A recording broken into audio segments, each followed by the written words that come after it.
Are you ready to vote? Last night's presidential debate between Vice President Kamala Harris and former President Donald Trump comes less than 2 months before Election Day. Indiana is a state with historically low voter turnout compared to others. WANE 15's Marcus Truccio joins us with a look at the current state of voter registration in Allen County. Marcus? The landscape surrounding this presidential election has changed dramatically since Joe Biden dropped out in July. Even with that said, Allen County voter registration tells me that the number of people registering is consistent based on elections in the past. At the time of the 2024 primaries in May, there were nearly 278,000 registered voters in Allen County. Right now, that number stands a little higher at 282,000.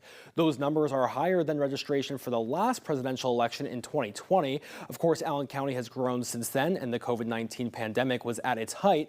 But in the 2020 primaries, there were nearly 258,000 registered voters in the county, and by November, there were nearly 268,000 registered.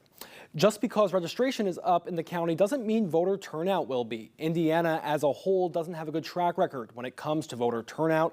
For the 2022 midterm election, Indiana was ranked dead last. The national voting rate was 52% of eligible voters, while Indiana's was 42%.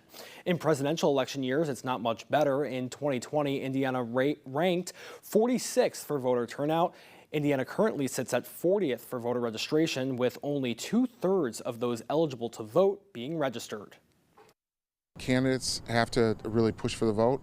The parties really have to ask for the vote, and the younger voters need to engage. We do see, I think, recruitment of good candidates and much more higher effort of pushing out the vote. But we're not in a good place. If we're not registering high, and as a result, we're also lowest in 2022 in the whole country at voter turnout, that's an issue.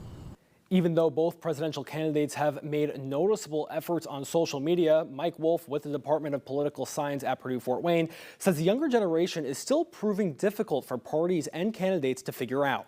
Marcus Truccio, WANE 15 News.